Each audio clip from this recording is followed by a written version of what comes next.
ಇವತ್ತು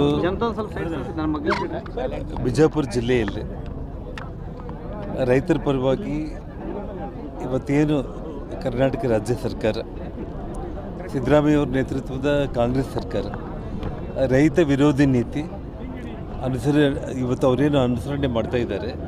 ಆ ಒಂದು ವಿಚಾರದಲ್ಲಿ ನಮ್ಮ ರಾಜ್ಯ ರೈತ ಮೋರ್ಚಾ ಅಧ್ಯಕ್ಷರಾಗಿರುವ ಎಸ್ ನಡಹಳ್ಳಿಯವರು, ನಮ್ಮ ವಿಜಯಗೌಡ ಪಾಟೀಲರು, ಜಿಲ್ಲಾಧ್ಯಕ್ಷರಾದ ಅಂಗಡಿಯವರು ಮತ್ತು ನಮ್ಮ ರಮೇಶ್ ಬೋಸ್ನೂರವರು ಮತ್ತು ಇಡೀ ನಮ್ಮ ಬಿಜಾಪುರ ಜಿಲ್ಲೆಯ ಎಲ್ಲ ನಾಯಕರುಗಳ ಒಂದು ನೇತೃತ್ವದಲ್ಲಿ ಸಹಸ್ರಾರು ಸಂಖ್ಯೆಯಲ್ಲಿ ಇವತ್ತು ದೊಡ್ಡ ಪ್ರಮಾಣದಲ್ಲಿ ಈ ಜಾಗದಲ್ಲಿ ಅಂದರೆ ಇವತ್ತು ಈ ಜಿಲ್ಲೆಯಲ್ಲಿ ಇವತ್ತು ತೊಗರಿ ಆಗಿರ್ಬೋದು, ದ್ರಾಕ್ಷಿ ಆಗಿರ್ಬೋದು, ಮೊಕ್ಕಜೋಳ ಆಗಿರ್ಬೋದು, ಎಲ್ಲ ವಿಚಾರಗಳಲ್ಲೂ ಕೂಡ ಏನು ಸಂಪೂರ್ಣ ರೈತರನ್ನ ನಿರ್ಲಕ್ಷ್ಯ ಮಾಡಿದ್ದಾರೆ.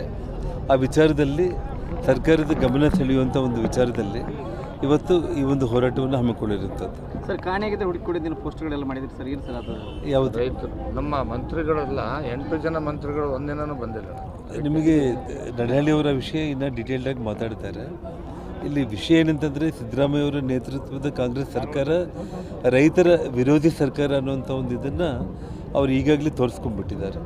ಇವತ್ತು ಇಡೀ ಕರ್ನಾಟಕ ರಾಜ್ಯದಲ್ಲಿ ಎಲ್ಲಾದರೂ ಕೂಡ ತಾವು ಒಂದು ರಿಸರ್ವಾಯರು, ಒಂದು ಬ್ಯಾಲೆನ್ಸಿಂಗ್ ರಿಸರ್ವಾಯರು, ಯಾವುದೋ ಒಂದು ನೀರಾವರಿ ಇಲಾಖೆಗೆ ಸಂಬಂಧಪಟ್ಟು ಒಂದು ಸಣ್ಣ ಒಂದು ಭೂಮಿ ಪೂಜೆ ಮಾಡಿ ಇಂಥದ್ದು ಈ ರಾಜ್ಯಕ್ಕೆ ನಾವು ಮಾಡಿದ್ದೀವಿ ಅನ್ನೋಂಥದ್ದು ಇವತ್ತಿಲ್ಲ.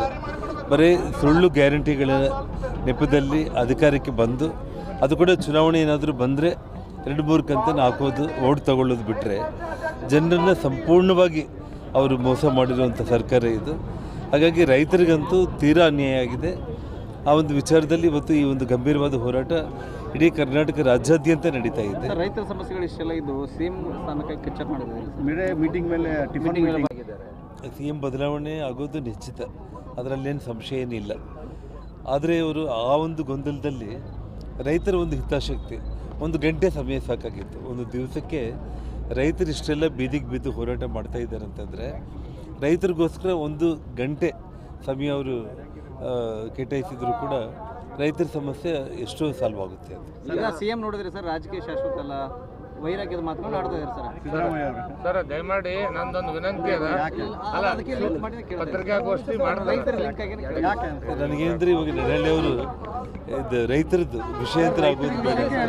ರೈತರಿಗೆ ನಮ್ಮಲ್ಲಿ ಪ್ರವಾಹ ಬಂದಿದೆ, ಅತಿಯಾಗಿ ಮಳೆ ಆಗಿದೆ, ಇಷ್ಟೊಂದು ನಮ್ಮ ಜಿಲ್ಲೆಯಲ್ಲಿ ಅಷ್ಟೇ ಅಲ್ಲ, ಇದೇ ರೀತಿ ಉತ್ತರ ಕರ್ನಾಟಕದ ಅನೇಕ ಭಾಗಗಳಲ್ಲಿ ಇದೇ ರೀತಿ ಆಗಿದೆ. ಒಬ್ಬ ಮಂತ್ರಿ ಕೂಡ ಬರೀ ಟಿಫನ್ ಮೇಲೆ ವೈರಾಗ್ಯದ ಮಾತಾಡ್ಕೊಂಡು ತಮ್ಮ ಸೀಟಿಗೋಸ್ಕರ ನಡೀತಾ ಇದೆ. ಒಂದು ವೇಳೆ ಇವಾಗ CM DCMಗಳು ಅವರು ಕುರ್ಚಿ ಕಿತ್ತಾಡಿದಲ್ಲಿ ಅವ್ರು ಇದ್ದರೂ ಕೂಡ ಕನಿಷ್ಠ ಪಕ್ಷ ಮಂತ್ರಿಗಳು, ಈ ಜಿಲ್ಲೆಗೆ ಸಂಬಂಧಪಟ್ಟ ಮಂತ್ರಿಗಳು ಯಾರಾದರೂ ಕೂಡ ಬಂದು ಇವತ್ತು ರೈತರ ಹೋರಾಟ ಯಾಕೆ ನಡೀತಾ ಇದೆ, ನಡೆಯೋ ಮುಂಚೆನೇ ಇವತ್ತು ದಿನಾಂಕ ನಾವು ನಿಗದಿಪಡಿಸಿದ್ದೀವಿ, ಇವತ್ತು ಹೋರಾಟ ಇದೆ ಅಂತೇಳಿ ಒಂದಿನ ಮುಂಚೆ ಬಂದು ಕನಿಷ್ಠ ರೈತರನ್ನ ಕರೆಸಿ ಮಾತಾಡಿ ಹೋರಾಟ ಮಾಡೋ ಅವಶ್ಯಕತೆ ಇಲ್ಲ. ನಾವು ಗ್ಯಾರಂಟಿ ಇದ್ದೀವಿ, ಬೆಂಬಲ ಬೆಲೆ ಕೊಡ್ತೀವಿ, ನಾವು ಖರೀದಿ ಕೇಂದ್ರಗಳನ್ನು ನಾವು ಓಪನ್ ಮಾಡ್ತೀವಿ ಅನ್ನೋಂಥ ಒಂದು ಮಾತನ್ನು ಹೇಳ್ಬೋದಾಗಿದೆ. ಆದರೆ ಇಲ್ಲ, ಅವ್ರಿಗೆ ಏನಾಗಿದೆ ಅಂತಂದರೆ ಅವ್ರ ಮಂತ್ರಿ ಸ್ಥಾನಗಳು ಕೂಡ ತಲ್ಲಣ ಆಗುತ್ತೆ. ಅಂದರೆ ಇವತ್ತು ಮುಖ್ಯಮಂತ್ರಿಗಳು ಬದಲಾಯಿಸಿದರೆ ನಮ್ಮ ಸ್ಥಾನ ಕೂಡ ಏನಾದರೂ ಬದಲಾಯಿಸ್ಬೋದು. ನೋಡೋಣ, ಯಾರು ಹೆಂಗಾದರೂ ಹೋಗಲಿ, ರೈತರಾದರೂ ಹಾಳಾಗೋಗಲಿ, ಜನರು ಏನೇ ಹಾಳಾಗೋಗಲಿ, ಅವ್ರ ಕಣ್ಣೀರು ನಮಗೆ ಬೇಕಾಗಿಲ್ಲ, ನಮ್ಮ ಸೀಟ್ ನಮಗೆ ಬೇಕು. ಮುಖ್ಯಮಂತ್ರಿ ಬದಲಾಯಿಸೋದ್ರಲ್ಲಿ ನಮ್ಮ ಸೀಟ್ ಕೂಡ ಏನಾದರೂ ಹೆಚ್ಚು ಕಡಿಮೆ ಆಗ್ಬೋದಾ, ಅದು ನೋಡ್ಕೊಂಡು ಮತ್ತೆ ಬೇಕಾದ್ರೆ ಮುಂದೆ ನೋಡೋಣ ಅಂತ ಏನಾದರೂ ವಿಚಾರ ಮಾಡ್ತಾ ಇರಬೇಕಂತ ನನಗನ್ಸುತ್ತೆ. ಸರ್, ದಯಮಾಡಿ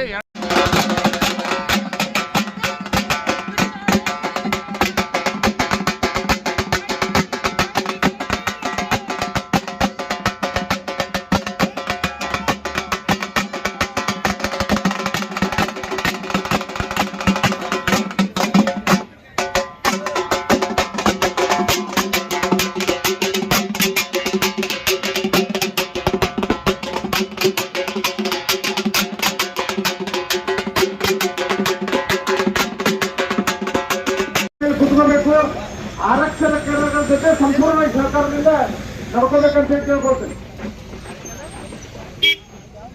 ಯಾವುದೇ ಕಾರ್ಯಕರ್ತರು ದಯವಿಟ್ಟು ಮುಂದೆ ಹೋಗಬಾರ್ದು. ಈಗ 10-15 ನಿಮಿಷ ಟೈಮ್ ಅದ. ಯಾವುದೇ ಕಾರ್ಯಕರ್ತರು ಇಲ್ಲೇ ನಿಂತ್ಕೋಬೇಕು, ಹೊರಗಡೆ ಇರಬೇಕು, ರೋಡ್ ಮೇಲೆ ಬರಬಾರ್ದು. ಟ್ರಾಫಿಕ್ ಸಮಸ್ಯೆ ಆಗ್ತದ. ಆರಕ್ಷಕರ ಜೊತೆ ನಾವು ಸಹಕರಿಸಬೇಕಾಗಿದೆ. ದಯವಿಟ್ಟು ಕಾರ್ಯಕರ್ತರು ಒಳಸರಿ.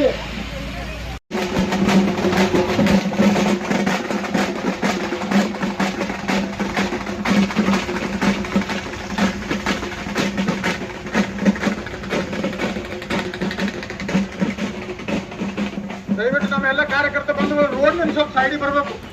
ಎಲ್ಲರೂ ಇನ್ನೊಂದು 15-20 ಮಿನಿಟ್ ಆಗ್ತದೆ. ಎಲ್ಲರೂ ಸೈಡಿಗೆ ಬರ್ಬೇಕು ದಯವಿಟ್ಟು.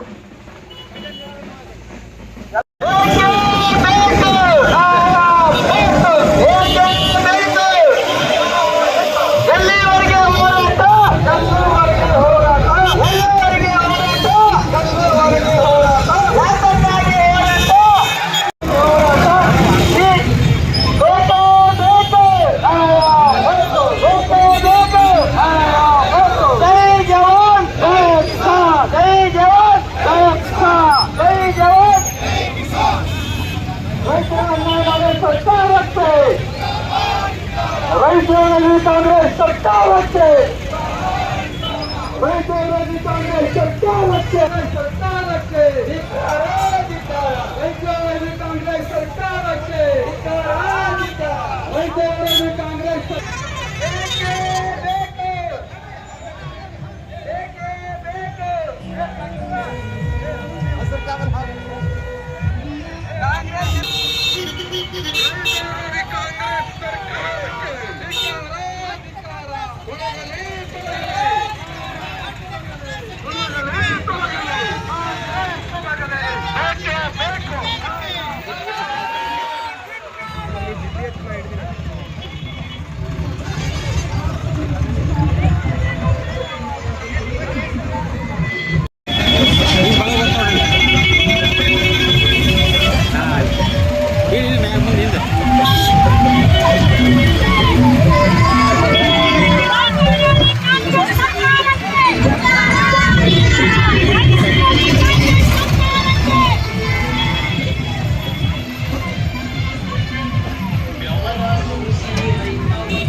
ರೈತರಿಗೆ ಅನ್ಯಾಯ ಮಾಡುತ್ತಿರುವ ಕಾಂಗ್ರೆಸ್ ಸರ್ಕಾರಕ್ಕೆ,